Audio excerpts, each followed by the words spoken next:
Welcome to V3 news లక్ష్యం సమాజితం. నేను మీ సాయి సుధా. భారతీయ జీవిత బీమా chief life insurance advisor Shri Kautike విఠల్కు జనవరి 24న ఎన్టీఆర్ శ్రమశక్తి పురస్కారం ప్రదానం చేశారు. భారతదేశంలో గల జీవిత బీమా ఏజెంట్ల అందరిలో నెంబర్ 1 స్థానాన్ని గత 2 సంవత్సరాలుగా పొందుతున్న భారతీయ జీవిత బీమా సంస్థ chief life insurance advisor Shri Kautike విఠల్కు ప్రతిష్టాత్మక ఎన్టీఆర్ శ్రమశక్తి అవార్డును ప్రదానం చేశారు. Shruthilaya arts academy, Sealwell corporation ఆధ్వర్యంలో నిర్వహించిన ఎన్టీఆర్ శత జయంతి ఉత్సవాలను పురస్కరించుకొని రవీంద్ర భారతిలో ఘనంగా నిర్వహించిన కార్యక్రమంలో సినీ నటుడు శ్రీ మురళీ మోహన్ గారికి మరియు కౌటికే విఠల్కు ఈ అవార్డు ప్రదానం చేశారు. శ్రీ కౌటికే విఠల్ తన జీవిత బీమా ఏజెన్సీ వృత్తిని 23వ ఏట ప్రారంభించి ఇంటింతై వటుడింతై అన్నట్లుగా తన జీవిత బీమా ఏజెన్సీ వృత్తిని నిజామాబాద్లో ప్రారంభించి ఈరోజు హైదరాబాద్లో స్థిరపడి దేశంలోనే నెంబర్ 1 స్థానాన్ని తెచ్చుకోవడం జీవిత బీమా రంగంలో అంతకు మించిన ప్రగతి మరొకటి లేదని చెప్పవచ్చు. వీరు దేశంలో ఉన్న నలుమూలల్లో ఉన్న ఏజెంట్లకు సలహాలు, సూచనలు, వ్యాపార మెలకువలు, తన అనుభవాలను పంచుకుంటారు. దేశం మొత్తంలో కొన్ని వేల సార్లు కన్వెన్షన్ల ద్వారా, సెమినార్ల ద్వారా, గ్రూపుల ద్వారా ఉపన్యసించి ఎందరికో ఆదర్శంగా నిలిచారు. ప్రపంచ నలుమూలల్లో జీవిత బీమా ఉత్పత్తులను మార్కెట్ చేశారు. అయితే ప్రస్తుతం ఇప్పుడు మన V3 న్యూస్ స్టూడియోలో కౌటికే విఠల్ గారు ఉన్నారు. వారి గురించి వారి మాటల్లోనే విందాం.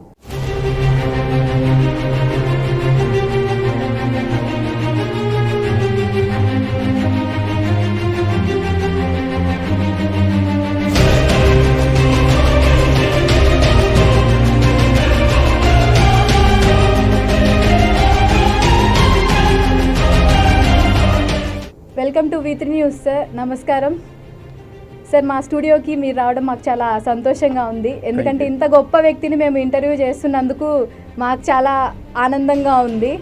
అయితే సార్ చెప్పండి, మీకు ఎన్టీఆర్ శ్రమశక్తి అవార్డు వచ్చింది కదా, మీ స్పందన ఏంటి?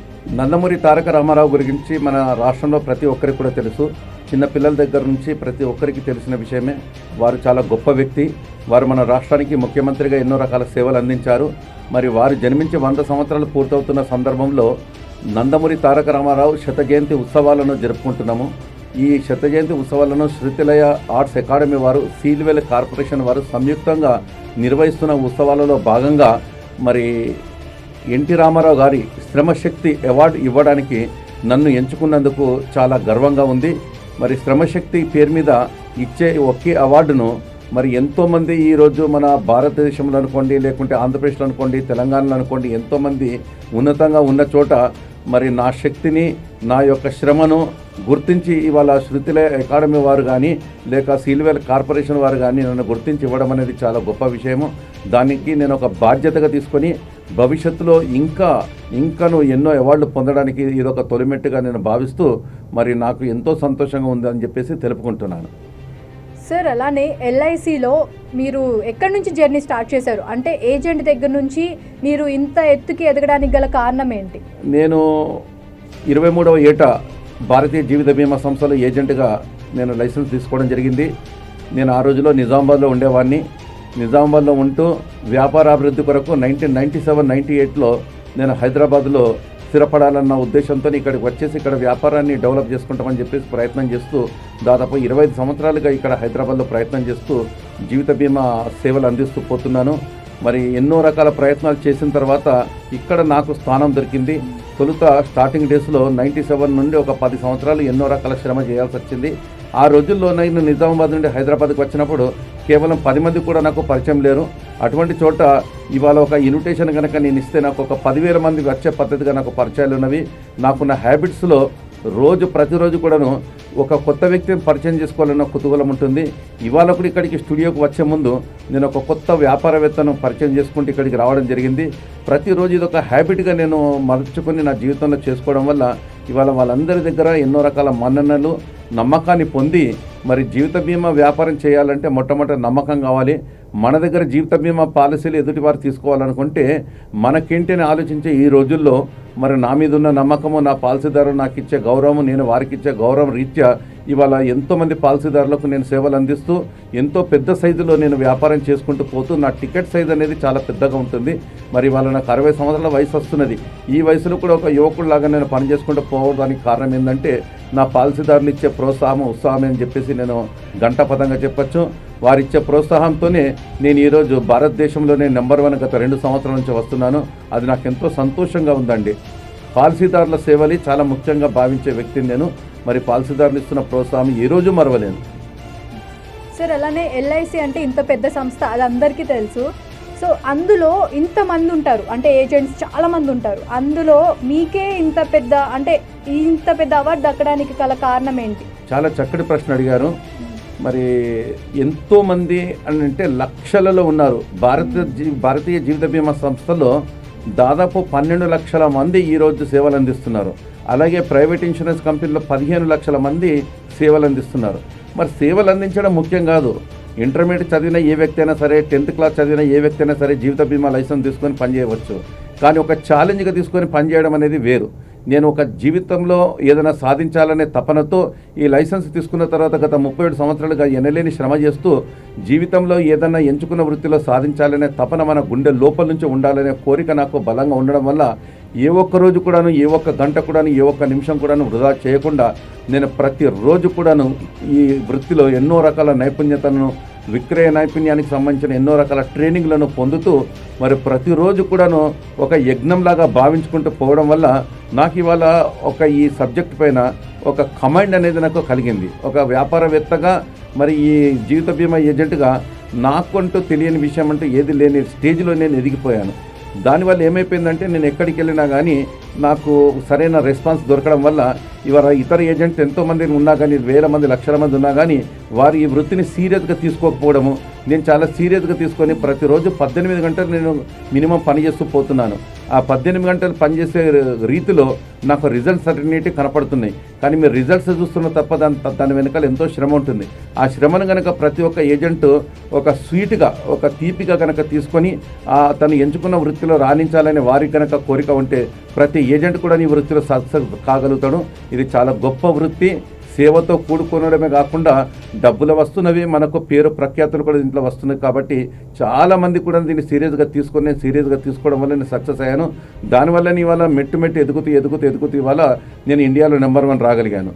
నాకు జీవితంలో ఒక ఆశయం ఉండేది, జీవితంలో ఒకసారైనా కానీ జీవితంలో నెంబర్ 1 రావాలి, జీవిత బీమా సంస్థలు నెంబర్ 1 రావాలని చెప్పేసి ఏదొక రూట్లో, ఏదొక నంబర్లో, ఏదొక కేటగిరీలో నెంబర్ 1 ఉండాలన్న కోరిక నాకు బలంగా ఉండడం వల్ల ఈరోజు గత 2 సంవత్సరాలుగా నెంబర్ 1 ఉంటున్నాను. అలాగే 2018 సంవత్సరం కూడా నేను ఇండియాలో నెంబర్ 1 ఉన్నాను. ఆ నెంబర్ 1 ఉండడం అనేది ఇవాళ అందరూ గుర్తించి మరీ నాకు ఇన్సూరెన్స్ వ్యాపారాలు ఇవ్వడానికి నన్ను ఆహ్వానిస్తున్నారు. అలాగే ఈ శృతిలయ ఆర్ట్స్ అకాడమీ వారు కానీ, సీల్వెల్ కార్పొరేషన్ వారు కానీ నన్ను గుర్తించి ఈరోజు నన్ను సెలెక్షన్ చేసుకోవడం జరిగింది. ఆ రూపంలో నాకు అవార్డు కోసం నాకు ఎంపిక చేశారు. మరి ఏ ఏజెంట్ సక్సెస్ అయినా కానీ అటువంటి ఏజెంట్కి ఇటువంటి గుర్తింపు అనేది ఖచ్చితంగా జరుగుతుంది. ఒక ఈ అవార్డే కాదండి, ఎన్నో రకాల అవార్డ్స్ మనకు వస్తుంది. గుర్తించడం అనేది చాలా ఇంపార్టెంట్. పబ్లిక్లో గుర్తింపు రావడం అనేది ఈరోజు మనం చూస్తున్నాము. పద్మశ్రీ అవార్డులు కానీ, ఇంకా రకరకాల అవార్డులు కానీ ఇవాళ గొప్పగా సాధించిన వ్యక్తులకు వస్తున్నాయి తప్ప వేరే వాళ్ళకు రావు. మరి ఆ సాధించాలనే తపన గుండె లోపల నుంచి ఉండాలని చెప్పేసి నేను మనస్ఫూర్తిగా నిండు గుండెతో కష్టాన్ని, శ్రమను నమ్మే వ్యక్తులలో మొదటి వ్యక్తిగా ఉంటాను. కాబట్టి నాకు ఈ రిజల్ట్ వచ్చిందని నేను అనుకుంటున్నానండి. సార్ అలానే ఎల్ఐసి అంటే ఇప్పుడు జనాల్లోకి ఈజీగా వెళ్ళింది, ప్రతి ఒక్కరికి తెలుస్తుంది ఎల్ఐసి అని చెప్పేసి. అది ఇంతకుముందు మీరు స్టార్టింగ్లో ఈ ఫీల్డ్కి వచ్చినప్పుడు ఎవరికి తెలీదు, జనాలకు కూడా. మీరు అలాగా జనాల్ని డైరెక్ట్గా వెళ్ళి మీరు జాబ్ చేసేటప్పుడు, అంటే మీరు స్టార్ట్ చేసినప్పుడు ఈ ఫీల్డ్కి జనాల్ని డైరెక్ట్గా వెళ్ళి ఎల్ఐసి అంటే వాళ్ళు కొంచెం ఈసడింపులు ఇలాంటివి ఎదుర్కొనే ఉంటారు, మీరు ప్రాబ్లమ్స్ ఎదుర్కొనే ఉంటారు. అప్పుడు మీరు ఏమనుకున్నారు, అరే మనకి ఎందుకు, పైనుంచి మనకి ఫోర్స్ వస్తుంది, ఇక్కడ నుంచి వీళ్ళు ఇట్లా మాట్లాడుతున్నారు, మనం ఆపేద్దామా అని ఎప్పుడన్నా అనిపించిందా, ఇది మనకి ఎందుకు అని? అలా అనుకొని ఉండుంటే మీరు ఈ పాటికి ఈ స్టేజ్లో ఉండేవాళ్ళ? కరెక్ట్, చాలా క్లుప్తంగా, చాలా డీటెయిల్గా, చాలా చక్కటి ప్రశ్న వేశారు. చాలా సంతోషమమ్మా. నిజంగా కూడాను జీవిత బీమా ఏజెన్సీ వృత్తి ఎంతో నిరాశతో, నిర్లిప్తతతో, ఓటమితో కూడుకున్న వృత్తి ఇది. ఈ వృత్తిలో సాధించాలి అని అంటే మనము ప్రతి విజయం కూడాను ఎన్నో రకాల ఓటముల తర్వాతనే కలుగుతుంది. అలాగే జీవిత బీమా ఏజెంట్గా కూడా సాధించాలంటే మనకు ఎలాంటి ఇక్కడ వస్తు మార్పిడి అనేది జరగదు. కేవలము జీవిత బీమా సంస్థలు ఉన్న పథకాలను మన మాటల రూపంలో ఎదుటి వ్యక్తి యొక్క మనసును దోచుకొని ఆ మనసుకు అర్థమయ్యే పద్ధతిగా మనం చెప్పిన నాడే ఆ పథకాల విలువ కానీ, పథకాల యొక్క ఉద్దేశం కానీ తెలుస్తుంది. ఆ విధంగా తెలియజేయడం అనే విషయం అనేది చాలా నాలెడ్జ్తో కూడుకున్న పని. మరి నిజంగా చెప్పాలంటే నేను కూడా ఏజెన్సీ తీసుకున్న స్టార్టింగ్ డేస్లో ఎవరు కూడా నన్ను దగ్గర రానిచ్చేవారు కాదు. ఇంట్లో ఉండి కూడా బయట మనకు చూస్తుంటే చెప్పులు కనపడేటి, కానీ ఇంట్లో లేడని చెప్పేవారు. నాకు బెలు కొట్టిన తర్వాత లేడండి అని చెప్పేవారు. విఠల్ అని చెప్పేసి చెప్పగనకతము నాకు ఎంతో ఓటమితో కూడుకున్న రెస్పాన్స్ నాకు కలుగుతుండేది. కానీ ఈ వృత్తిని నమ్మి ఈ వృత్తిలో సాధించాలి అనే ఒక బలమైన కోరిక ఉండడం వల్లనే నేను రిపీటెడ్లీ ఎన్ని ఓటమిలు కలిగినా, నాకు ఎన్నో రకాల ఓటమిలు స్టార్టింగ్ డేస్లో కలిగాయి. అయినా కానీ వాటన్నిటిని నేను త్యజించుకుంటూ, వాటన్నిటిని ఎదుర్కొంటూ, వాటన్నిటికీ సమాధానం చెప్పుకుంటూ ముందుకెళ్ళడం వల్ల ఈరోజు ఇంతింతే వటుడింత అన్నట్టు నేను ఎదుగుతూ ఈ స్టేజ్కి రావడం జరిగింది. ఈ ఓటమి అనేది ప్రతి ఒక్క వృత్తిలో ఉంటుంది. కానీ జీవిత బీమా ఏజెన్సీ అనేది ఒక మాటలతోనే జరిగే ప్రయత్నం కాబట్టి అక్కడ ప్రతి ఒక్కరు కూడా సక్సెస్ కాలేకపోతుండొచ్చు. కానీ ఆ వృత్తి మీద ఉన్న నమ్మకము, సంస్థ మీద ఉన్న నమ్మకము మనకు గుండె లోపల కనుక ఉంటే, ఆ సంస్థను నమ్మి, ఆ సంస్థలో ఉన్న ప్రొడక్ట్స్ను, ఉత్పత్తులను నమ్మి కనుక మనం మార్కెట్ చేయగలిగితే చాలా చక్కటి వృత్తి, చక్కటి నైపుణ్యంతో కూడుకున్న వృత్తి. విక్రయ నైపుణ్యాన్ని మనం పొందడానికి ఇవాళ మార్కెట్లో రకరకాల ట్రైనింగ్స్, ఎంతోమంది ట్రైనింగ్లు ఇస్తున్నారు. ఆ ట్రైనింగ్లన్నింటినీ కూడా మనం పాజిటివ్గా తీసుకుంటే మనం తప్పకుండా సక్సెస్ అవుతాము. మరి ఈరోజు నిజంగా మీరు అన్నట్టు ఏముందంటే, జీవిత బీమా పట్ల అవేర్నెస్ అనేది పెరిగిపోయింది.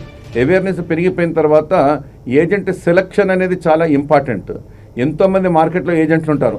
ఆ ఏజెంట్లతో మనకు ఫ్యూచర్లో సర్వీస్ దొరుకుతుందా లేదా అనే విషయం వచ్చేటప్పటికి మన పాలసీదారులు ఏజెంట్ సెలక్షన్ అనే విషయంలో జాగ్రత్త పడి, మరి ఏ ఏజెంట్కి అయితే విక్రయ నైపుణ్యం ఉందో, ఏ ఏజెంట్ అయితే స్థిరపడగలుగుతాడో, ఏ ఏజెంట్ అయితే సబ్జెక్ట్ గురించి డీటెయిల్ చెప్పగలుగుతాడో, అటువంటి ఏజెంట్కే ఈరోజు మార్కెట్లో గుర్తింపు ఉండడం వల్ల మరి ఈరోజు నేను అటువంటి విషయాలన్నిటి పట్ల నేను ఇవాళ కామర్స్ గ్రాడ్యుయేషన్ పూర్తి చేశాను, లా గ్రాడ్యుయేషన్ పూర్తి చేశాను, జీవిత బీమా పట్ల, సేల్స్ పట్ల, విక్రయ నైపుణ్యం పట్ల ఎన్ని ఎగ్జామ్స్ ఉంటే అన్ని ఎగ్జామ్స్ని పూర్తి చేశాను. అలాగే ఎన్నో రకాల ట్రైనింగ్లు పొందుతున్నాను.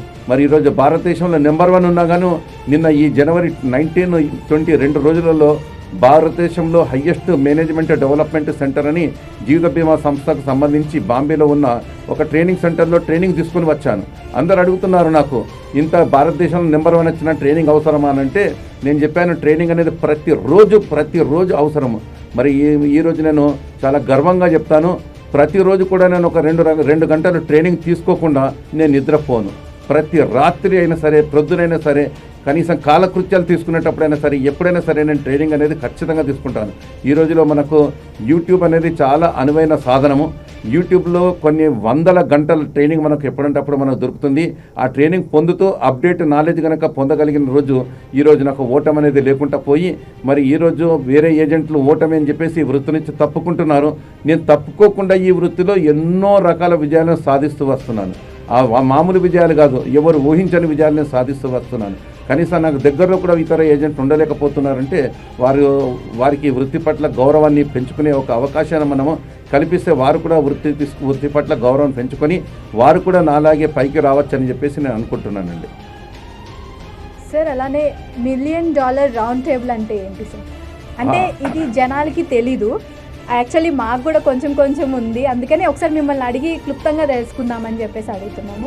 చక్కగా జనాలకు కావాల్సిన ప్రశ్న అడిగాను. ప్రపంచంలో ఫైనాన్షియల్ ఇన్స్టిట్యూషన్స్లో ఎవరైతే సేవలు అందిస్తున్నారో వారికి గుర్తింపు కలిగే పద్ధతిగా $1 మిలియన్ రౌండ్ టేబుల్ అనే ఆర్గనైజేషన్ కనుక మన సభ్యత్వం సంపాదిస్తే అది ప్రపంచంలో మనకు ఒక విధమైన రికగ్నిషన్ మనకు దొరికిందని చెప్పేసి భావించవచ్చు. ఈ $1 మిలియన్ రౌండ్ టేబుల్ అనే ఒక ఆర్గనైజేషన్ 1932లో చికాగో మహానగరంలో కొంతమంది జీవిత బీమా వృత్తిలో ఉన్న నైపుణ్యతో కూడుకున్న ఒక టీం, ఒక 8 మంది టీం కలిసి ఈ సంస్థను ప్రారంభించడం జరిగింది. ఈ సంస్థ యొక్క ముఖ్య ఉద్దేశం ఏంటంటే, ఈ వృత్తిలో ఉన్నవారు వారి అనుభవాలను పరస్పరం పంచుకొని వృత్తిరీత్యా పెంపొందాలనే ఒక ఉద్దేశాన్ని స్థాపించబడ్డది. మరి అది ఇంతింతై చాలా పెరిగిపోయి ఈరోజు ప్రపంచంలో 36,000 మంది సభ్యులున్న సంస్థ ఇది $1 మిలియన్ రౌండ్ టేబుల్ అంటే. ప్రతి సంవత్సరం అమెరికాలో ఏదో ఒక మహానగరంలో 4 రోజుల కొరకు ఒక వార్షిక సమావేశం జరుగుతుంది. ఈ వార్షిక సమావేశం యొక్క ముఖ్య ఉద్దేశం ఒకటే ఉంటుంది. అక్కడికి వచ్చిన జీవిత బీమా ఏజెంట్లు ఎవరైనా సరే, ఏజెంట్లు కానీ సలహాదారులు కానీ ఎవరైనా సరే, వారికి ఈ 4 రోజులు అక్కడికి పిలిపించేసి అప్డేషన్ నాలెడ్జ్ ట్రైనింగ్ ఇవ్వడం అనేది జరుగుతుంది. మరి ఆర్గనైజేషన్లో సభ్యత్వం పొందడమే కాదు, ఆ సమావేశంలో పాల్గొనే అర్హత అనేది రావడం అనేది ఒక అదృష్టంగా భావించవచ్చు. మరి ఈరోజు మనకు రెవెన్యూ డిపార్ట్మెంట్లో కానీ సమాజంలో కానీ ఒక ఐఏఎస్ కానీ ఐపీఎస్ కానీ అంటే ఎంత విలువ ఉంటుందో ఈ జీవిత బీమా ఏజెంట్లలో ఎవరైనా $1 మిలియన్ రౌండ్ టేబుల్ సమావేశానికి అర్హత సంపాదించారు అని అంటే వారిని ఆ విధంగా జీవిత బీమా ఏజెంట్లలో భావించవచ్చు. ఎంతో అరుదుగా లభించే ఈ అవకాశము ప్రతి సంవత్సరము ఒక్కసారైనా అవకాశం దొరికితే బాగుండని ప్రతి ఏజెంట్ కూడా కోరుకుంటాడు. మరి ఈ గత సంవత్సరం అంటే ఈ 2023 జూన్లో జరిగే సమావేశానికి 2022 జనవరి నుంచి 2022 డిసెంబర్ వరకు చేసే వ్యాపారాన్ని ప్రాతిపదికగా తీసుకుని ఎలిజిబిలిటీ ఇవ్వడం జరుగుతుంది. ఏ ఏజెంట్ అయితే $1 మిలియన్ సమావేశానికి అర్హత కొరకు ఉన్న కండిషన్లన్నింటినీ ఫుల్ఫిల్ చేస్తాడో అటువంటి ఏజెంట్ కనీసం ఒక్కసారైనా కానీ ఈ మహానగరంలో చికాగో కానీ లేక న్యూయార్క్ కానీ న్యూజెర్సీ కానీ లేక శాన్ ఫ్రాన్సిస్కో కానీ ఇలాంటి పెద్ద పెద్ద నగరాల్లో అమెరికాలో జరిగే సమావేశానికి అర్హత పొందుతాడు. అర్హత పొందినప్పుడు తను గర్వంగా నేను $1 మిలియన్ రౌండ్ టేబుల్ మెంబర్ అని చెప్పేసి $1 మిలియన్ రౌండ్ టేబుల్కి ఎలిజిబిలిటీ సంపాదించానని చెప్పేసి గర్వంగా చెప్పుకోవడం జరుగుతుంది. ఆ ఉద్దేశం ఒకటే ఉంటుంది. ఆ విధంగా ఎలిజిబిలిటీ సంపాదించారనంటే అతను మిగతా ఏజెంట్ల కంటే కూడా ఎక్కువ వ్యాపారం చేశారు. ఎక్కువ వ్యాపారం ఎప్పుడు చేస్తారు? తన పాలసీదారులు నమ్మి అతని వ్యాపారాన్ని ఇచ్చినప్పుడు అతనికి అర్హత లభిస్తుంది. అర్హత లభించినప్పుడు అతను తన మార్కెట్లో తిరిగినప్పుడు విజిటింగ్ కార్డు మీద కానీ లేకపోతే అతని ఇంట్రడక్షన్లో కానీ నేను $1 మిలియన్ రౌండ్ టేబుల్ సంబంధించిన ఏజెంట్ అని చెప్పేసి $1 మిలియన్ రౌండ్ టేబుల్కి ఎలిజిబిలిటీ దొరికిందని చెప్పేసి అని $1 మిలియన్ రౌండ్ టేబుల్కి సభ్యుని అని చెప్పి చెప్పడం జరుగుతుంది. అటువంటి అవకాశం చాలా తక్కువ మంది దొరుకుతుంది. $1 మిలియన్ రౌండ్ టేబుల్కు ఎలిజిబిలిటీ సాధించడం అనేది ఒక స్టేజ్ అయితే $1 మిలియన్ రౌండ్ టేబుల్కు 3 రెట్లు కనుక ఏదైనా వ్యాపారం చేసి అంటే దానికి సంబంధించిన కండిషన్లు కనుక ఫుల్ఫిల్ చేస్తే దాన్ని court of the table member అని అంటారు. అలాగే $1 మిలియన్ రౌండ్ టేబుల్కు 6 రెట్లు కనుక సాధించగలిగితే దాన్ని top of the table member అని చెప్పేసి అంటారు. 6 రెట్లు కనుక సాధిస్తే top of the table member అని అంటారు. అయితే టాప్ ఆఫ్ ది టేబుల్ అంటేనే అతి ఎక్కువ అన్నట్టు. టాప్ ఆఫ్ ది టేబుల్ సాధించిందంటే వరల్డ్లో highest recognition to the financial advisor అని చెప్పి చెప్పవచ్చు. మరి 6 రెట్లు సాధించాలనే కోరిక కలిగిన ఈ రోజుల్లో నేను నా కుటుంబ సభ్యుల సహకారంతో ఈ సంవత్సరం అంటే 2022 ప్రొడక్షన్లో 37 సార్లు నేను $1 మిలియన్ రౌండ్ టేబుల్ సమావేశానికి అర్హత యొక్క నిబంధనల కంటే ఎక్కువ నేను బిజినెస్ చేసి అందరికంటే ఎక్కువ సాధించిన ఒక ఏజెంట్గా నేను గుర్తింపు పొందగలిగాను. నా కుటుంబంలో నాతో సహా నేను ఏజెంట్నైతే నా భార్య కూడా ఏజెంటే, నాకు కుమారుడు ఉన్నాడు, కుమారుడు ఏజెంటే, నా కుమార్తె కూడా ఏజెంటే. మా ఇంట్లో మేము 4 సభ్యులం ఉంటే 4 సభ్యులం కూడా ఏజెంట్గానే ఈరోజు సమాజంలో సేవలు అందిస్తున్నాము. మరి నేను చీఫ్ లైఫ్ ఇన్సూరెన్స్ అడ్వైజర్గా ఉన్నానంటే నా ఆర్గనైజేషన్లో నా కుమారుడు మొట్టమొదట మెంబర్గా ఉండి గత సంవత్సరము ఆయన 22 రెట్లు అంటే $1 మిలియన్ రౌండ్ టేబుల్ సమావేశానికి ఎలిజిబిలిటీ సాధించే యొక్క సాధన యొక్క ఫిగర్ను 22 సార్లు అంటే 22 టైంలు ఎక్కువ చేయగలిగిండు ఆయన. 22 MDRTs అని చెప్పేసి అంటారు. దాన్ని ఇంకో భాషలో చెప్పాలంటే 3 TOTలు 1 COT అంటే 3 TOTలు 1 COT సాధించిన ఏజెంట్ మన సౌత్ సెంట్రల్ జోన్లో కానీ సౌత్ ఇండియాలో కానీ నార్త్ ఇండియాలో కానీ ఎక్కడ కూడా లేడు. కేవలము నా కుమారుడు ఒక ఆదిత్య మాత్రం ఉండగలిగిండు. అలాగే దాని తర్వాత నా భార్య పేరు మీద ఉన్న ఏజెన్సీలో ఆమె కూడా 11 MDRTలు సాధించింది. 11 MDRTలు అంటే ఒక టాప్ ఆఫ్ ది టేబుల్, ఒక కోర్ట్ ఆఫ్ ది టేబుల్, ఇంకా అడిషనల్గా 2 MDRTల బిజినెస్ సాధించగలిగింది. అలాగే నా కూతురు విషయం తీసుకున్నప్పుడు ఆమె కూడా 3 MDRTల పేరు మీద కోర్ట్ ఆఫ్ ది టేబుల్ సాధించగలిగింది. అలాగే నా ఆఫీస్ మేనేజర్ సురేష్ అన్నాడు, ఆయన భార్య పేరు మీద ఏజెన్సీ తీసుకుని ఆయన కూడా $1 మిలియన్ రౌండ్ టేబుల్ సమావేశానికి అర్హత సాధించడం వల్ల అందరి వ్యాపారాన్ని నా ఆర్గనైజేషన్ అండర్లో ఉండడం వల్ల ఈరోజు టోటల్ అందరూ చూస్తే 37 MDRTలు సాధించిన ఒక ఆర్గనైజేషన్గా 37 MDRTలు సాధించిన చీఫ్ లైఫ్ ఇన్సూరెన్స్ అడ్వైజర్గా నాకు దేశం మొత్తంలోనే అత్యున్నత స్థానం కలిగి అత్యధిక రెస్పెక్ట్తో కూడుకున్న నా ఎలిజిబిలిటీని ప్రతి ఒక్కరు కూడా గౌరవిస్తున్నారండి. సార్ అలానే ఎల్ఐసిలో ఇండియాలోనే నెంబర్ 1లో ఉండడం అంటే అది మామూలు పొజిషన్ కాదు. యాక్చువల్లీ దీనికి మీరు ఎవరినైనా సలహాలు సూచనలు ఏమైనా తీసుకున్నారా, లేకపోతే మీ ఓన్గా మీరే ఇంత ఎత్తు ఎదిగారా? లేదండి, నెంబర్ 1 సాధించడం అనేది చాలా పెద్ద విషయం అది. కానీ నాకు నెంబర్ 1 వస్తుందా రాదని నాకు తెలియదు. నేను వృత్తిలో ప్రతిరోజు కూడా నా ప్రయత్నాన్ని నేను చేస్తూ పోతూ నేను ఏ ఒక్క రోజును కూడా వృధా చేయను. ప్రొద్దున లేచినప్పటి నుంచి రాత్రి వరకు కూడా నాకు ఒకటే పని, జీవిత బీమా సంస్థలో పనిచేయాలని అనుకున్నప్పుడు ప్రతిరోజు కూడాను కొత్త పాలసీల కొరకు కొత్త పరిచయాలు చేసుకోవాలి, పాత పరిచయాలతో క్యాన్వాసింగ్ చేసుకోవాలి, పాత పరిచయాలు క్యాన్వాసింగ్ అయిన చోట మనం ప్రపోజల్ తీసుకొచ్చుకోవాలి, ప్రపోజల్కు మెడికల్ చేయించాలి, మెడికల్ చేయించిన వాటికి ఆఫీసులో సబ్మిట్ చేయాలి, సబ్మిట్ అయిన ప్రపోజల్స్కి ప్రతిరోజు కూడా ఎంతవరకు పని జరిగింది, అండర్ రైటింగ్ ఎక్కడ వరకు జరిగింది, మెడికల్ ఎక్కడ వరకు జరిగింది, మరి బాంబే కానీ లేకపోతే హైదరాబాద్ కానీ నా ప్రపోజల్స్ వెళ్ళినప్పుడు అక్కడ ప్రాసెస్ ఏం జరుగుతుందనేది ఇది ప్రతిరోజు కూడాను మనకు మార్నింగ్ నుంచి ఈవినింగ్ వరకు ఒక చక్రంలాగా ఉంటుంది. ఒక చక్రంలాగా కొత్త వ్యక్తులను పరిచయం చేసుకోవడము, ఆ పరిచయం చేసుకున్న వాళ్ళ దగ్గర నుంచి ఎక్కడి నుంచి వచ్చినా కానీ ఆ ఎక్కడి నుంచి వచ్చిన బిజినెస్ మనం సబ్మిట్ చేసుకోవడము, ప్రపోజల్స్ రాయించడము, ఇదంతా కూడాను ఒక చక్రం లాంటిది అన్నట్టు. ఇది ప్రతిరోజు చేయాల్సిందే, ఏ ఒక్కరోజు ఆగినా కానీ మనకు జరగదు.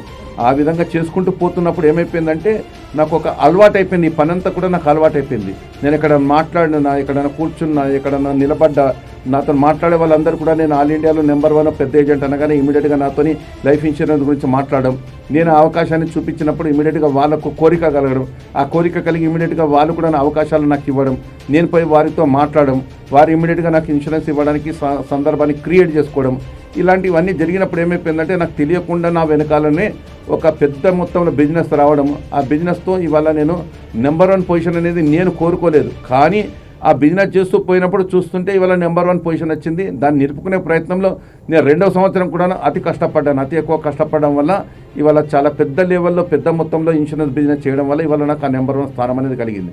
దాని కొరకు నేను ప్రయత్నం చేశానా అని అంటే దాని కొరకు ప్రయత్నం తప్పకుండా చేశాను. ఇవాళ కాదు, కొన్ని సంవత్సరాలుగా రకరకాల ట్రైనింగ్లు పొందుతూ ఏ విధంగా ఎక్కువ బిజినెస్ వస్తుందనే ప్రయత్నం చేస్తూ పోతున్నాం. కాబట్టి ఇవాళ మనకు కలిసి వచ్చిందని చెప్పవచ్చు. సార్, అలానే ఇప్పుడంటే మీరు ఒక నెంబర్ 1 పొజిషన్లో ఉన్నారు కాబట్టి ఫ్యామిలీ మెంబర్స్ సపోర్ట్ చేస్తున్నారా, లేకపోతే మీరు స్టార్టింగ్లో అన్నారు నాకు కూడా చాలా ప్రాబ్లమ్స్ ఫేస్ చేశాను, ఈసడింపులు ఇలాంటి జనాల్లోకి వెళ్తే చాలా ఎదురయ్యాయి అని అన్నారు. అలాంటప్పుడు మీరు ఇంటికి వచ్చి బాధపడుతూ ఉండేవాళ్ళు కదా, అలాంటప్పుడు మీ ఫ్యామిలీ మెంబర్స్ సపోర్ట్ ఇచ్చారా, లేకపోతే ఎందుకు మనకి ఇక్కడితో ఆపేస్తే బెటర్ కదా అని ఏమన్నా అలాంటివి ఏమన్నా చెప్పారా? చాలా చక్కటి ప్రశ్న అడిగారు. చాలా చక్కటి ఆన్సర్ నేను ఇప్పుడు చెప్తాను, వినండి. ఏ కుటుంబ పోషణకైనా సరే ఆ కుటుంబాన్ని పోషించే వ్యక్తికి తన భార్య, తన కుటుంబ సహకారము, కుటుంబ సభ్యుల సహకారం కనుక ఉన్నదనుకోండి, ఆ కుటుంబ యజమాని తప్పకుండా ఏ విషయమైనా సాధించగలుగుతాడు. అయితే కుటుంబ యజమాని కుటుంబానికి నడిపించాలని ఒక బాధ్యత కలిగిన మనిషి తన భార్య పిల్లలకు నచ్చే పని చేయాలి తప్ప నచ్చని పని చేయకూడదు. అంతేకాకుండా ఏ వృత్తి తను చేస్తున్నాడో ఆ వృత్తికి వారి సపోర్ట్ కనుక దొరికిందనుకోండి, అంతకుమించిన విజయం వేరేది ఉండదు. మరి ఈరోజు అందరి ఇంట్లలో కూడాను అందరి భార్య పిల్లలు సపోర్ట్ చేస్తుండొచ్చు, కానీ నేను మాత్రం చెప్పవచ్చు ఏంటంటే నా విజయం వెనకాల మొత్తం సక్సెస్ అంతా కూడా నా భార్యకు చెందుతుంది. నా భార్య పేరు కావ్య. ఆమె జీవితాన్ని త్యాగం చేసింది మా కొరకు. ఎన్నో రకాల ఓటములకు, ఎన్నో రకాల కోపాలకు, ఎన్నో రకాల మేము బాధలు పెట్టినా కానీ భరించుకుంటూ మా విజయమే ఆమె విజయం అని చెప్పేసి అని భావించుకుంటూ ఆమె ఈరోజు మాకు ఇచ్చే సహకారం అనేది మేము జీవితంలో మర్చిపోలేము. మేము ఈరోజు సక్సెస్ అవుతున్నామని అంటే ఆ సక్సెస్ మా ఒక్కరిది కాదు. యాక్చువల్లీ ప్రతి భార్య ఏం చేస్తుందంటే, ఇంత చేస్తున్నారు మీరు, మీకు ఏం ఉండట్లేదు, సో మీరు ఆపేసేయండి, మనకొద్దు అని చెప్తారు.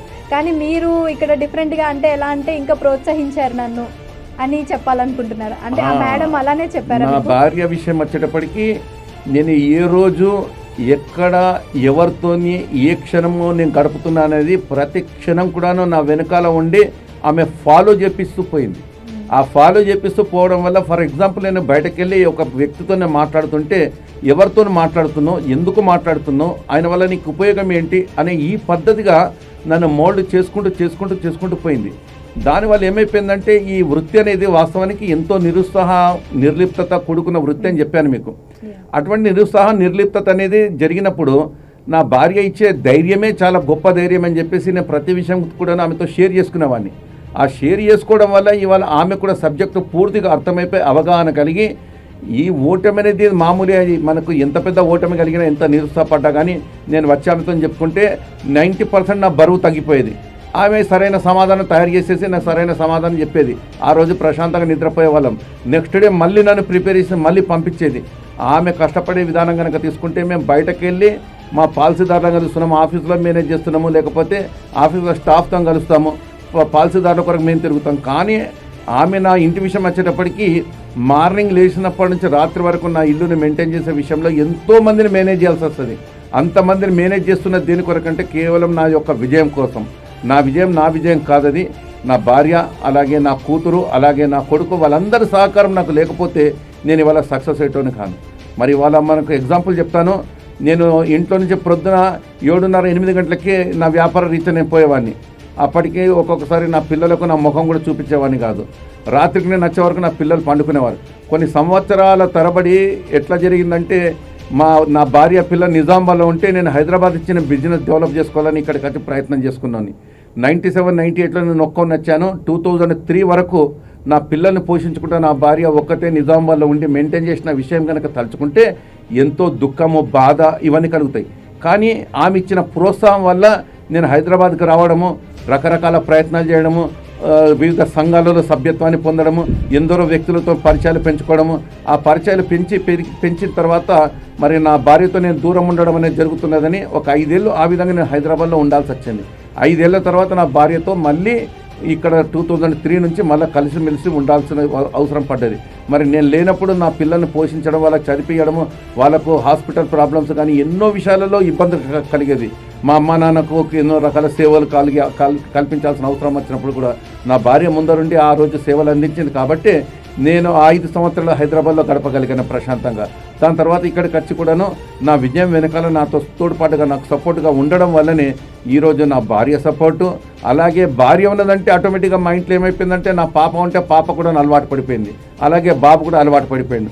ఎన్నోసార్లు పిల్లలు ప్రొద్దున స్కూల్కి వెళ్ళిపోయేవారు, అప్పటికి నేను లేవకపోతుంటిని. మళ్ళీ నేను రాత్రికి వచ్చే వరకు పిల్లలు పండుకునేవారు. ఎన్నోసార్లు ఆ విధంగా గడిచినా కానీ మరి నాన్నగారు బిజీ ఉన్నారు, మన డాడీ బిజీ ఉన్నాడు అని చెప్పుకుంటా వాళ్ళను సంజాయించుకుంటూ వాళ్ళకు పోషణ లేకపోతే ఇంటి విషయాలు చూసుకోవడం అనేది, నాకు ఏం కావాలనే విషయాలు అన్నీ కూడా చూడడం వల్లనే ఇవాళ కుటుంబ సభ్యుల యొక్క పూర్తి సహకారం నాకు లభించిందని చెప్పేసి నేను ఘంటాపదంగా చెప్పగలుగుతాను. సార్, అలానే మీరు ఈ పొజిషన్కి రావడానికి చాలా ఆటపోట్లు ఎదుర్కొని ఉండుంటారు. అయితే ఇందులో కొన్ని సమస్యలు కూడా ఉంటాయి మీకు. అంటే ఎలా అంటే మీ తోటి ఉద్యోగులతో వాళ్ళు మీకు సహకరించారా, లేకపోతే మిమ్మల్ని వెనక్కి లాగాలని చూసారా? అలానే బంధువులు కూడా, మీకు తెలిసిన వాళ్ళు బంధువులు ఉంటారు, ఫ్రెండ్స్ ఉంటారు, వీళ్ళంతా ఆల్మోస్ట్ మీ ఫ్యామిలీయే నాకు ఈ పొజిషన్కి రావడానికి కారణం అని చెప్తున్నారు. ఎక్కడ ఫ్రెండ్స్ గురించి కానీ, తోటి ఉద్యోగుల గురించి కానీ, బంధువుల గురించి కానీ ఎక్కడ మీరు మాట్లాడలేదు. అయితే వాళ్ళ గురించి మీరేమంటారు? అంటే వారు మీకు హెల్ప్ చేశారా, లేకపోతే హెల్ప్ చేస్తున్నట్టే చేసి అంటే కుళ్ళు, ఈర్ష్య ఇలాంటివన్నీ ఎవరైనా ఒక పర్సన్ అనేది ఎదుగుతున్నారు అంటే డెఫినెట్గా అవతల పర్సన్కి వస్తాయి. సో అలాంటి వాటితో ఎవరైనా మిమ్మల్ని బ్యాక్ స్టెప్ వేయించడానికి ట్రై చేశారా?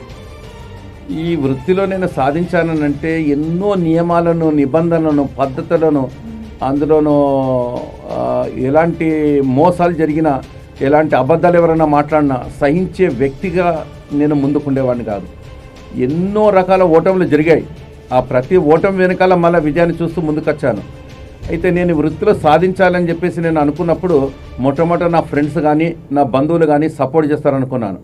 కానీ నా వృత్తిలో ఫ్రెండ్స్ సపోర్ట్ కానీ బంధువుల సపోర్ట్ కానీ మనము కోరినప్పుడు ఏ విధమైన రెస్పాన్స్ వస్తుందో నేను స్టార్టింగ్ డేస్లో చూసిన తర్వాత నా జీవితంలో ఫ్రెండ్స్ కానీ బంధువుల యొక్క కానీ సహకారం లేకుండానే నేను ఏదైనా సాధిస్తాను తప్ప వాళ్ళ విషయం వచ్చేటప్పటికీ ఏ ఫ్రెండ్కు ఇప్పటివరకు నాకు జీవిత బీమా పట్ల సహకారం కావాలని చెప్పేసి అడిగిన వాడిని కాదు. నా బంధువులలో ఏ బంధువు కూడా నేను హెల్ప్ తీసుకోలేదు. నా బంధువుల హెల్ప్ తీసుకోలేదు, నా ఫ్రెండ్స్ హెల్ప్ తీసుకోలేదు. కేవలం నా సొంత కాళ్ళతో నిలబడి ప్రతిరోజు కూడా కొత్త వ్యక్తులను పరిచయం చేసుకుంటేనే సాధించాను తప్ప నేను ఎవరి మీద కూడా డిపెండ్ కాలేదు. సెల్ఫ్ మేడ్ అని చెప్పేసి నాకు అంటారు. సెల్ఫ్ మోటివేషన్గా మోటివేట్ అవుతూ నాది నేనే చేసుకుంటూ వచ్చాను తప్ప నాకు ఎవరి సహకారం నాకు దొరకలేదని చెప్పేసి నేను మళ్ళీ చెప్పగలుగుతాను. ఇప్పుడు మీరు ఈ పొజిషన్లో ఉన్నారు కదా, ఇప్పుడు వాళ్ళంతా ఏమంటున్నారు? వాళ్ళు మిమ్మల్ని కాంటాక్ట్ అయ్యారా? ఇది హార్మోన్స్ ఎఫెక్ట్ వల్ల మనకు ఏజ్ 50 సంవత్సరాలు కనుక వచ్చిందనుకోండి, మనకు శత్రువులు కనపడరు. అంతకన్నా ముందు చెల్లె మనకు సపోర్ట్ ఇవ్వకపోతే చెల్లె ఎంత అని అనేవాళ్ళం. అక్క మనకు సపోర్ట్ లేకపోతే అక్క ఎంత అనేవాళ్ళం. అలాగే బావల సపోర్ట్ లేకపోతే బావలు మనకు అవసరం లేదనేవాళ్ళం. తర్వాత ఫ్రెండ్స్ కూడాను మనకు సపోర్ట్ చేస్తలేదు కదా, ఫ్రెండ్స్ మీకు అవసరం లేదు, మీరు అవసరం లేదని. నా జీవిత పోరాటం నేను 23-24 సంవత్సరాల వయసు నుంచి 50-52 సంవత్సరాల వయసు వరకు నేను పోరాడుతూ విజయాలను తెచ్చుకున్న తర్వాత అందరూ సమాజంలో నా బంధువులు, మిత్రులనే కాదు, అందరూ కూడా దగ్గరికి తీసుకోవడం స్టార్ట్ చేశారు. దాంట్లో భాగంగా ఇవాళ నా క్లాస్మేట్లు నాతో చాలా దగ్గర ఉంటున్నారు. నేను సాధించిన ప్రగతి పట్ల వాళ్ళెంతో గౌరవంగా ఫీల్ అవుతారు, గర్వంగా ఫీల్ అవుతారు. వాళ్ళతో ఇప్పుడు నేను గడిపే ఏమైనా క్షణాలు కనుక ఉంటే నేను ఒక ఆక్సిజన్ దొరికిందిలాగా నేను ఫీల్ అవుతున్నాను. నాకు ఇటువంటి వృత్తిలో ఉండడం వల్ల ఇవాళ నేను లెక్క పెట్టుకుంటే నా జీవితంలో నన్ను అరే అనేవాళ్ళు కేవలం ఒక 6 మిత్రులు మాత్రమే ఉండగలిగింది. ఇప్పుడు నన్ను అరే అనడానికి కూడా ఎవరికి సాహసం కలుగుతలేదు. ఆ విధమైన పొజిషన్లో ఉండడం వల్ల ఇవాళ బంధువుల విషయం తీసుకున్నా కానీ బంధువులను అందరు నా చుట్టూన్న అందరి బంధువులలో నేనెంత ఫైనాన్షియల్గా కానీ నేనెంత కీర్తి కానీ సాధించానో అది వాళ్ళందరూ కూడా గర్వంగా ఫీల్ అవుతారు. నేను ఇక్కడ మన స్టూడియోకి వచ్చే ముందు కూడా నా దగ్గర బంధువులు నా రక్త సంబంధం ఫోన్ చేసి మేము ఎంతో ప్రౌడ్గా ఫీల్ అవుతున్నామని చెప్పేసి నాకు ఫోన్ చేసి మాట్లాడడం జరుగుతున్నది. ప్రతిరోజు కూడా నా బంధువులు ఎంతో గర్వంగా ఫీల్ అవుతారు. అందరూ చెప్పుకుంటారు, విట్టాలంటే మా బంధువులు, లేకుంటే విట్టాలంటే మా మిత్రులు, విట్టాలంటే ఎక్కడో చేరిపోయాడు అని చెప్పేసి చెప్పుకుంటారు. అలాగే నా పేరు ప్రఖ్యాత కూడా వాళ్ళు ఇండియా లెవెల్ ఉండడం వల్ల కాదు, ఇంటర్నేషనల్ లెవెల్లో నా పేరు ప్రఖ్యాతులు ఉన్నాయి. మరి ఆ పేరు ప్రఖ్యాతులు ఇవాళ నాకు కలిగినాయి అంటే వాళ్ళ బ్లెస్సింగ్స్ కూడా ఇండైరెక్ట్గా నాకు ఉండడం వల్లనే కలిగినాయని చెప్పేసి భావించుకుంటూ మరి ఈరోజు ఎక్కడైనా సరే నేను ఒక వ్యాపారం అనేది కాకుండా ఫ్రెండ్స్తో గడపడానికి, బంధువులతో గడపడానికి నేను టైం కేటాయించుకుంటూ పోతున్నాను. ఇది నేను అనుకుంటాను ఇది హార్మోన్స్ ఎఫెక్టే మనకు ఆ విధంగా ఉంటుందేమో. మరి ఎవరికైనా ప్రతి మనిషి కూడా ఒక స్టేజ్ వచ్చిన తర్వాత తన వాళ్ళు అనే ఒక స్వార్థం పెరిగిపోతున్నది. ఆ పెరిగిపోవడం వల్ల ఇవాళ అందరం కూడా కలిసి ఉంటున్నాము. అందరి పట్ల ప్రేమ భావం పెరిగిపోతున్నది. మరి వాళ్ళు లేకపోతే నేను లేననేది మొన్న రీసెంట్లీ మనకు ఈ మధ్యలో ఒక పండుగ జరిగితే ఆ పండుగ నాడు మరి 14 జనవరి రోజు సంక్రాంతి పండుగ ఉంటే ఆ సంక్రాంతి పండుగ తర్వాత నేను నా ఫ్రెండ్స్తో కలవడానికి అని చెప్పేసి ఇంట్లో భార్య పిల్లలు ఉండగా కూడాను నా ఫ్రెండ్స్తో కలవడానికి వెళ్ళాను. మరి ఈ విధమైన మార్పులు అనేటివి జనరల్గా వయసు పెరిగినా కొద్ది మనకు కలుగుతుండొచ్చు. అదే పద్ధతిగా నాకు కూడా కలుగుతున్నది. నాకు ఇవాళ ఫ్రెండ్స్, బంధువులు అందరూ కూడా చాలా దగ్గర తీసుకొని చాలా గౌరవంగా, గర్వంగా, ప్రౌడ్గా ఫీల్ అవుతున్నారు. సార్, అలానే మీ తోటి ఉద్యోగులకి మీరు ఇవ్వాలనుకున్న టిప్స్, అంటే ఈ పొజిషన్కి రావడానికి మీ వంతు మీరు ఏమి టిప్స్ ఇవ్వాలనుకుంటున్నారు? ఈ వృత్తిలో నేను జీవిత బీమా ఏజెంట్గానే కాకుండా సేవలు అందించడమే కాకుండా ఏజెంట్లందరికీ కూడాను, ముఖ్యంగా తెలంగాణ, ఆంధ్ర, కర్ణాటకలో ఉన్న ఏజెంట్లందరికీ కూడా నేను నాయకుడిగా, మాకు తెలంగాణ, ఆంధ్ర, కర్ణాటకను జీవిత బీమా సంస్థలో సౌత్ సెంట్రల్ జోన్ అని చెప్పేసి అని అంటారు. ఈ సౌత్ సెంట్రల్ జోన్లో ఉన్న ఏజెంట్లందరూ కూడాను నేను ప్రెసిడెంట్గా ఉన్నాను. ఈ ప్రెసిడెంట్గా దాదాపు 2 సంవత్సరాల నుంచి నేను ప్రెసిడెంట్గా ఉన్నాను. జూలై 2021 నుండి నేను నా సేవలు అందిస్తూ పోతున్నాను. మరి అలాంటప్పుడు కూడాను వాళ్ళకి ఏమైనా కష్టాలు, ఇబ్బందులు కనుక కలిగినప్పుడు, అంటే ముఖ్యంగా మేము పనిచేసే సంస్థ నుండి కలిగినప్పుడు ఆ బాధ్యతగా వాళ్ళ సమస్యను కూడా తీర్చాల్సిన బాధ్యత కూడా నాకే ఉంటుంది. మరి వృత్తిపరంగా ఏ వృత్తిపరంగానైతే మేము లైసెన్స్ తీసుకొని వాళ్ళ జీవిత బీమా ఏజెంట్గా సాధించాలనే దాంట్లో మరి వాళ్ళ నేను దేశంలోనే నెంబర్ 1 ఉన్నాను. అంటే వ్యాపార పరంగా నెంబర్ 1 ఉన్నాను. అలాగే నాయకత్వంలో కూడా ఏజెంట్స్ అందరూ కూడాను ఒక సహాయకారుడిగా నేను సలహాలు ఇచ్చే పొజిషన్లో ఉండడం వల్ల ఇవాళ వాళ్ళందరూ కూడా నేను కొన్ని సలహాలు ఇవ్వచ్చు. ఎటువంటి సలహాలు ఇవ్వచ్చు అంటే, ఏ వృత్తినైతే మనం నమ్ముకున్నామో ఆ వృత్తిలో మనం సాధించాలనే తపన మనకు ఉండాలి. ఆ తపన రావడానికి మనకు చుట్టూ కూడాను మనకు కావాల్సిన విధంగా మన పరిస్థితులను ఏర్పాటు చేసుకోవాలి. ఏ పరిజ్ఞానం అంతా మనకు కావాలో ఆ పరిజ్ఞానం పట్ల పూర్తి నైపుణ్యత మనకు వచ్చేంత వరకు ఆ పరిజ్ఞానం పొందడంలో మనం వెనుకంజ వేయకూడదు. ఫర్ ఎగ్జాంపుల్, ఇవాళ ఏప్రిల్ 1 కనుక తీసుకుంటే 2023 ఏప్రిల్ 1 తీసుకుంటే భారతదేశంలో ఉన్న ఏజెంట్లు అందరూ కూడా 0 ఉంటారు. దాంట్లో నేను కూడా 0 ఉంటాను. కానీ 31 మార్చి వచ్చేటప్పటికి మరి నేను చేసే వ్యాపారం ఎక్కడికో వెళ్ళిపోతున్నది. మరి మిగతా ఏజెంట్ చేసే వ్యాపారం అంతా ఎదుగుతలేదు. అయితే విట్టలకు నాకు ఏం డిఫరెన్స్ ఉందని చెప్పేసి ప్రతి ఏజెంట్ ఆలోచించాలి. విట్టలకు నాకు ఏం డిఫరెన్స్ ఉంది, ఆయన ఏం ట్రైనింగ్ తీసుకున్నాడో అవి మనం ఎందుకు ట్రైనింగ్ తీసుకోవద్దు, ఏ ఉత్పత్తులను ఆయన అమ్ముతున్నాడో ఆ ఉత్పత్తులు మాకు వాళ్ళకు ఒకటే రకంగా ఉన్నాయి. మార్కెట్ అందరికీ ఓపెన్ మార్కెట్ ఉంటుంది. మరి విట్టలు ఎందుకు సాధించగలుగుతున్నాడు, మేము ఎందుకు సాధిస్తలేమనే విషయం మీద వాళ్ళు ఒక్కొక్కసారి సీరియస్గా కనుక ఆలోచిస్తే నాకున్నదేంది వారికి లేనిదేంది, ఆ విషయం పట్ల కనుక వారు ఆలోచించి ఆ విషయం పట్ల కనుక మేము కూడా సాధించాలనే ఒక కోరిక వాళ్ళ గుండె లోపల నుంచి రావాలని నేను ఇవాళ మన టీవీ ముఖంగా వాళ్ళందరికీ కూడా అభ్యర్థిస్తున్నా. ప్రతి ఒక్కరు సాధించవచ్చు. నేను ఒకప్పుడు ఏమీ లేని ఏజెంట్ని, నేను ఇవాళ సాధించాను కాబట్టి ఇవాళ ఇంటర్వ్యూ స్టేజ్కి వచ్చాను. ఒకవేళ నేను కూడా ఏం సాధించకపోతానని కూడా ఎవరు అడిగేవారు.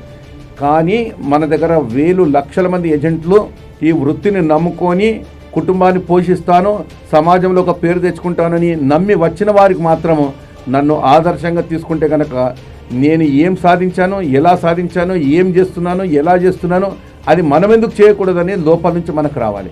ఈ వృత్తి పట్ల ట్రైనింగ్లు పొందాలి, వృత్తి పట్ల నమ్మకం పెంచుకోవాలి. చాలా గొప్ప వృత్తి. అంతేకాకుండా మేము పనిచేసే భారతీయ జీవిత బీమా సంస్థ ఎలాంటి మచ్చలేని సంస్థ. ఆ మచ్చలేని సంస్థలో మేము పనిచేస్తున్నామని అంటేనే ఆ సంస్థకు ఉన్న గుడ్విల్ అంతా కూడా మనకున్నట్టే. మరి మేము చేయడం వల్ల ఇవాళ సంస్థ గుడ్విల్ కూడా చాలా గొప్పగా ఉన్నదని చెప్పచ్చు. అలాగే సంస్థలో ఉన్న ఉత్పత్తులు చాలా గొప్పవి. ఉత్పత్తుల పట్ల మనకు నమ్మకం ఉండాలి. ఉత్పత్తుల పట్ల నమ్మకము, సంస్థ పట్ల నమ్మకం కనుక కలిగినప్పుడు మన గుండె లోపల నుంచి మన భావనలు తెలుపుకునే పద్ధతిలో మనం ట్రైనింగ్లు పొంది కనుక ఇవాళ మార్కెట్ చేసుకోగలిగితే దీనంత బెస్ట్ ప్రొఫెషన్ ఇంకా వేరే లేదని నేను చాలా ఘంటాపదంగా చెప్పచ్చు. నాకు 37 సంవత్సరాల అనుభవం ఉంది. 37 సంవత్సరాల అనుభవంలో చెప్తున్నాను, ఈ వృత్తి అంత గొప్ప వృత్తి వేరేది లేదని నేను చాలా గొప్పగా చెప్పవచ్చు.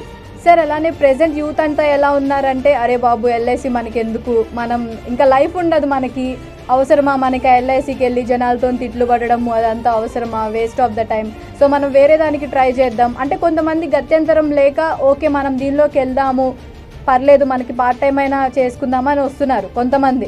అసలు మ్యాక్సిమం అయితే యూత్ అసలు దీని మీద ఇంట్రెస్టే చూపించట్లేదు. సో వాళ్ళకి మీరేం చెప్తారు, మీరేం సలహాలు ఇస్తారు యూత్కి? మన అదృష్టము భారతదేశంలో జీవిత బీమా సంస్థలో ఉన్న అదృష్టం అనుకోండి. భారతదేశంలో జనాభా అనేది విపరీతంగా ఉంటుంది. ఇక్కడ జనసాంద్రతను దృష్టిలో పెట్టుకుంటే వాళ్ళ కొరకు ఏదైనా మార్కెట్లో బిజినెస్ చేయాలంటే జీవిత బీమా సంస్థలో ఏజెంట్ వృత్తి తప్ప వేరే ఏజెన్సీ వృత్తి లేదు. ఇవాళ ప్రపంచంలోని ప్రతి దేశం కూడాను భారతదేశం వచ్చి ఇన్సూరెన్స్ వ్యాపారం స్టార్ట్ చేయాలని ఆలోచించే రోజులు ఇవి. మరి అటువంటి టైంలో ఇవాళ నేను భారతదేశంలో ఉన్న యూత్ అనుకోండి, ముఖ్యంగా మన దగ్గర ఉన్న యూత్ను నేను ఇవాళ సలహా ఇస్తున్నాను, వేరే వృత్తిని నమ్మద్దు, ఈ వృత్తిని నమ్మాలి. మనం ఎంబీఏలు చేస్తున్నారు, బీటెక్లు చేస్తున్నారు. ఇవాళ బీటెక్లు చేసిన తర్వాత ఇవాళ మార్కెట్లో పొజిషన్ ఏమైందంటే చాలా బాధపడాల్సిన విషయము.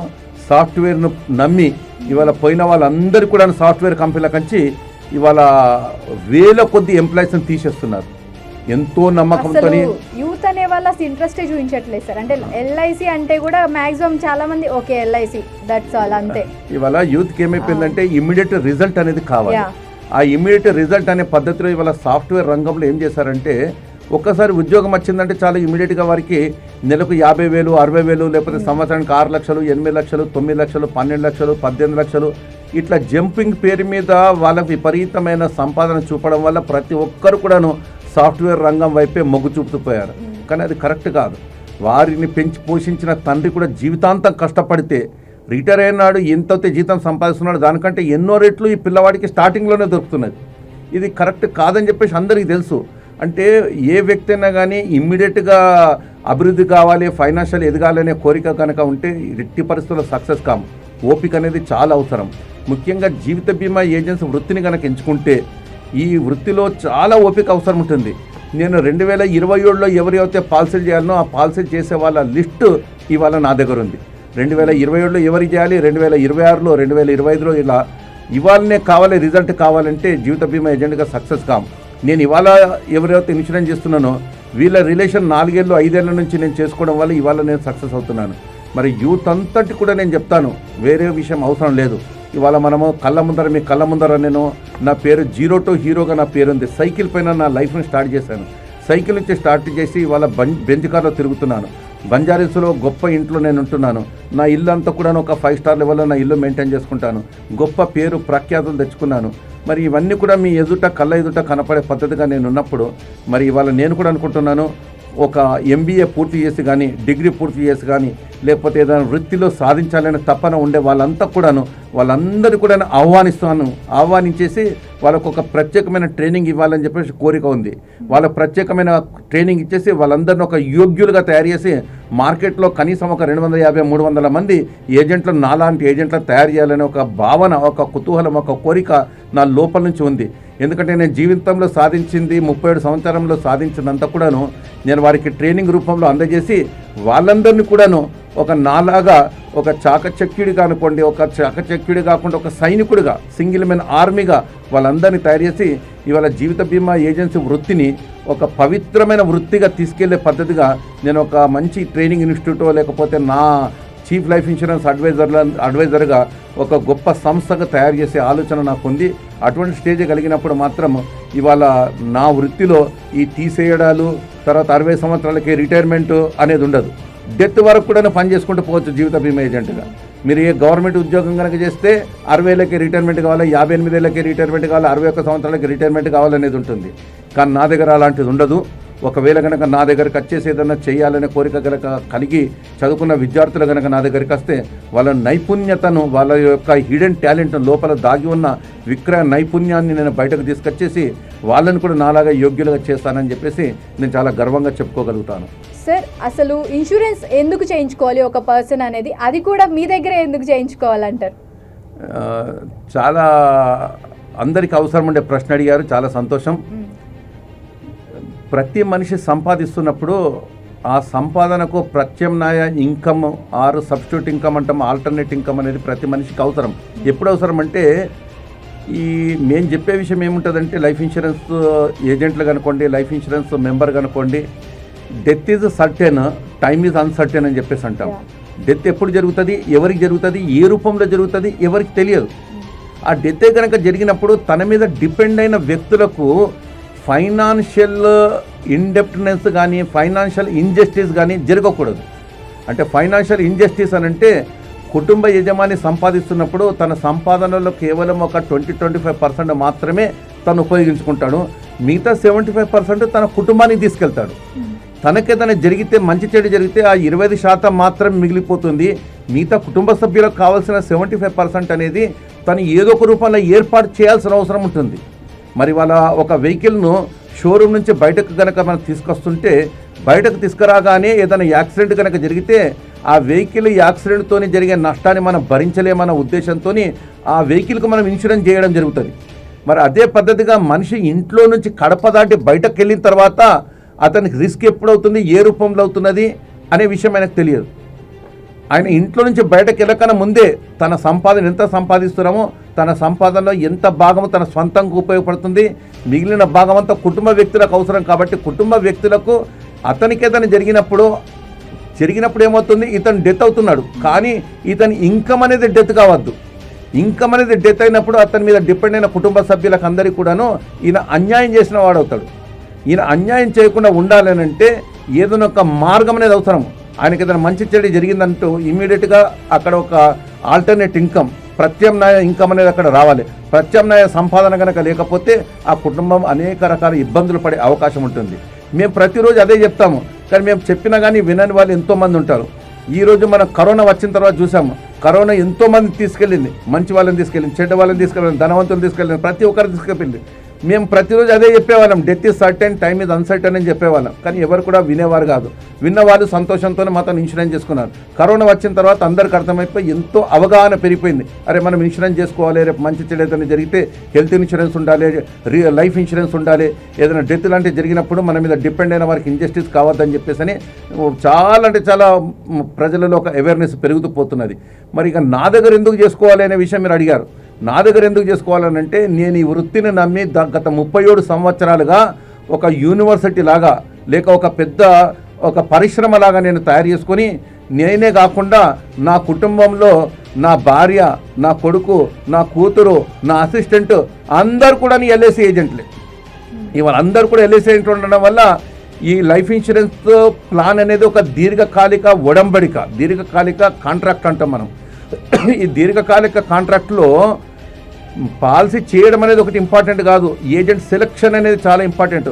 తన పాలసీ చేసిన తర్వాత ఆ ఏజెంట్ అనేది తను కంటిన్యూ ఉండగలుగుతాడా లేదా, సర్వీస్ ఇవ్వగలుగుతాడా లేదా, మరి స్థిరపడ్డా లేదా, ఏదో టెంపరీ ఏజెన్సీ తీసుకున్నాడా, ఈయన స్థిరపడి మనకు సర్వీస్ చేయగలుగుతాడా లేదా, ఇవన్నీ ఆలోచించిన రోజే అతను నిజంగా ఏజెంట్ సెలెక్షన్ చేసిన వాడు అవుతాడు. మరి మా విషయంకి వచ్చేటప్పటికి 37 సంవత్సరాల నుంచి వృత్తిలో ఉండడమే కాకుండా బంజారా హిల్స్, ఇవాళ హైదరాబాద్ నడిబొడ్డులో ఉన్న బంజారా హిల్స్లో స్థిరపడ్డాము, ఎంతో పేరు తెచ్చుకున్నాము. నా తర్వాత నా వారసులు కూడా ఇదే వృత్తిలో ఉన్నారు. నేనేదో ఇంజనీరింగ్ చదివించేసి అమెరికా పంపలేదు, ఇంగ్లాండ్ పంపలేదు, ఆస్ట్రేలియా పంపలేదు, ఎక్కడ పంపలేదు. నా వృత్తిలోనే కుటుంబ వ్యాపారం అని చెప్పేసి నా అబ్బాయిని కూడా ఇక్కడికి తీసుకొచ్చాను. కౌటికి ఆదిత్యగా ఇవాళ ఆయన చేస్తున్న వ్యాపారం ఇండియాలో నెంబర్ 1 ఉంది. నేను చీఫ్ లైఫ్ ఇన్సూరెన్స్ అడ్వైజర్గా నేను నెంబర్ 1 ఉంటే మా బాబు కౌటికి ఆదిత్య ఆయన సూపర్వైజర్డ్ ఏజెంట్స్ కేటగిరీలో ఆయన ఇండియాలో నెంబర్ 1 ఉన్నాడు. మరి ఇవాళ మేము ఈ వృత్తి నుంచి పక్కకు తప్పుకోవాలంటే మాకు కావాల్సిన సంపాదన వస్తున్నది, కావాల్సినంత పేరున్నది. ఈ వృత్తి నుంచి బయటకు పోయే అవకాశమే లేదు. మాకు ఎన్నో రకాల అవకాశాలు వచ్చాయి. రియల్ ఎస్టేట్ బిజినెస్ అంటారు, చిట్ ఫండ్ బిజినెస్ అంటారు, ఎన్నో రకాల స్కీములు అంటారు. ఏదన్నా కానీ వేరే దాంట్లో నేను వెళ్లకుండా కేవలం లైఫ్ ఇన్సూరెన్స్ అని నమ్ముకొని ఇక్కడనే ఉండడం వల్ల నేను నా దగ్గర ఇన్సూరెన్స్ ఎందుకు చేయాలని అన్నప్పుడు మీకు అన్ని రకాలుగానే సర్వీస్ ఇవ్వడానికి నేను ముందుంటాను కాబట్టి నా దగ్గరే చేసుకోమని చెప్పేసి నేను కోరుతాను. సబ్జెక్ట్ పరంగా నేను గ్రాడ్యుయేషన్, కామర్స్ గ్రాడ్యుయేట్ను, లా గ్రాడ్యుయేషన్ పూర్తి చేసి మరి ఇవాళ నేను జీవిత బీమా ఏజెన్సీనే ఒక పరమ వృత్తిగా భావించి నేను చేస్తున్నాను కాబట్టి నా దగ్గర చేసుకుంటే 100% జస్టిస్ కలుగుతుందని చెప్పేసి నేను చాలా గర్వంగా చెప్పుకోవచ్చు. సార్ అలానే ఈ పొజిషన్కి మీరు వచ్చారు చాలా ఆటలు పోట్లు ఎదుర్కొని. అయితే మీకు ఈ పొజిషన్కి వచ్చిన వెంటనే అంటే ఆల్మోస్ట్ కొంతమందికి గర్వం అనేది ఆటోమేటిక్గా వచ్చేస్తుంది. అలా మీకు ఎప్పుడైనా అనిపించిందా, అరే నేను ఇంత గర్వంగా ఉన్నాను, నాకు స్వార్థం ఎక్కువైపోతుంది, గర్వం ఎక్కువైపోతుంది అని ఏ సిచ్యువేషన్ అయినా మీకు మీరు అనుకున్నారా? లేకపోతే మీరు అవన్నీ అధిగమించి అవన్నీ కంట్రోల్ చేసుకున్నారా? లేదండి, వాస్తవానికి ఇవాళ మాకు పేరు పెరిగింది, సంపాదన పెరిగింది, వృత్తిలో చాలా పెద్ద పేరుంది, ఏజెంట్లందరికీ ఆదర్శంగా ఉన్నాము. మరి బిజినెస్ పరంగా ఇవాళ ఇండియాలో చాలా పెద్ద స్థానంలో ఉన్నాము. చాలా గొప్ప విషయం. మీరు అన్నట్టు ఈ అహంకారం అనేది వస్తుండొచ్చు, కానీ నా విషయంకి వచ్చేటప్పటికి నా పేరు డౌన్ ది ఎర్త్ మనిషి అని చెప్పేసి నాకు పేరు ఉంది. నేను ఎంతో డౌన్ ది ఎర్త్ ఉంటాను. నేను ఒక ప్రిన్సిపల్ని పూర్తిగా నమ్ముతాను. మనిషి ఎంత ఎదిగితే అంత ఒదగాలి అని చెప్పేసి ప్రిన్సిపల్ నేను పూర్తిగా నమ్మేవాడిని. అయితే మనిషి ఎంత ఎదిగినా కానీ ఒదగాలి అనేది ఉన్నప్పుడు మనం ప్రతి చిన్న వాళ్ళతో కూడా కలిసి ఉంటాం. ఆ చిన్న వాళ్ళతో కలిసి ఉండేదానికి వేరే విషయం అవసరం లేదు. ఇవాళ నేను కారులో జర్నీ చేస్తున్నానంటే డ్రైవర్ పక్కన కూర్చుంటున్నాను. మరి డ్రైవర్ స్థానము అయ్యో చాలా చిన్న స్థానం అని చెప్పేసి నేను భావించాను. డ్రైవర్ స్థానం కూడా నాకు సమానం అని చెప్పేసి నేను తినే డైనింగ్ టేబుల్ పైనే ఆయన నన్ను కూర్చుండబెట్టుకుంటాను. నేను కూర్చుండే కారులో నా పక్కన కూర్చుండబెట్టుకుంటాను. ఎప్పుడైనా తక్కువ స్థానం కనుక మనం ఇచ్చామనుకోండి మనం ఎదగలేము. తర్వాత మనకు ఆ ప్రౌడ్ అనేది ఆ కళ్ళు కనుక నెత్తి మీదకి ఎక్కువ లేకపోతే వర్ణించి పైన కనుక జనాలు కనుక అనుకున్నారనుకోండి, అది నరదృష్టి కనుక ఒక్కసారి పడితే మనం పైకి రాలేము. చాలా డేంజరస్. నేను ఆ విషయాల పట్ల చాలా దూరంగా ఉంటాను, చాలా అందరితో కలిసి ఉంటాను, చాలా ఒదిగుంటాను. ఇవాళ కూడా లైఫ్ ఇన్సూరెన్స్ ఆఫీసులో కనుక వెళ్తే జనరల్లీ ఈ ప్రీమియం కట్టడానికి అతి సామాన్యమైన పని అన్నట్టు, అతి చిన్నవాళ్ళు చేసే పని. ఆ చిన్నవాళ్ళు చేసే పని కూడాను నేను కూడా ప్రీమియం తీసుకెళ్ళి ఇది నా పవిత్ర స్థలము, నా దేవాలయం అని అనుకుంటూ నేను ఎంత చిన్న పని అయినా కానీ నేనే ప్రీమియం నిలబడి కడుతుంటాను తప్ప నేను అసిస్టెంట్లకు అప్పచెప్పడమో లేకపోతే ఇంకెవరికి అప్పచెప్పడమో కాదు. అందరూ కూడా నా దగ్గర మాట్లాడడానికి ఇష్టపడతారు. అందరూ కూడా డౌన్ ది ఎర్త్ మనిషి అంటారు. అరే ఇంత పెద్ద పొజిషన్ నుండి ఎంత సింపుల్గా ఉన్నామని అంటారు. ఆ సింపుల్ తనం అనేది నాకు ఈరోజు చాలా పెద్ద స్థానాన్ని తీసుకొని వచ్చిందని చెప్పొచ్చండి. చూశారు కదా విఠల్ గారు ఏ విధంగా యూత్కి ఇన్స్పిరేషన్ అనేది ఇచ్చారో, అలానే యూత్కి చాలా చక్కటి సందేశం కూడా ఇచ్చారు ఆయన. Thank you so much sir. మీరు ఈ టైం కేటాయించి, మీ టైం ఒకటి కేటాయించి మా V3 స్టూడియోకి వచ్చి ఇంత మంచి చక్కటి సందేశాన్ని జనాలకి అలానే యూత్కి కూడా అందించారు. యాక్చువల్లీ యూత్ అందరికి కూడా LIC అంటే ఒక చీప్ అంటే ఎలా అంటే చిన్న చూపు ఒకటి ఉంది. దాన్ని కూడా మీరు ఇప్పుడు చక్కగా వివరించారు, చక్కగా తెలిపారు, జనాలకి తెలిపారు, అలానే యూత్కి కూడా తెలిపారు. అందరికీ ఉన్న సందేహాలు కూడా చాలా చక్కగా క్లియర్ చేశారు. Thank you so much sir. Thank you very much అమ్మా. నాకు కూడా ఈ ప్రతిష్టాత్మక అవార్డు వచ్చిన సందర్భంలో మీరు స్టూడియోకి ఇన్వైట్ చేసి నన్ను ఇంటర్వ్యూ ద్వారా జనాలందరికీ నన్ను పరిచయం చేసే ఒక అవకాశాన్ని కల్పించినందుకు మీకు, మీ యాజమాన్యానికి, తర్వాత మనల్ని చూస్తున్న జనాలందరూ కూడా నేను నమస్కృతులు జరుపుతూ ముగిస్తున్నాను.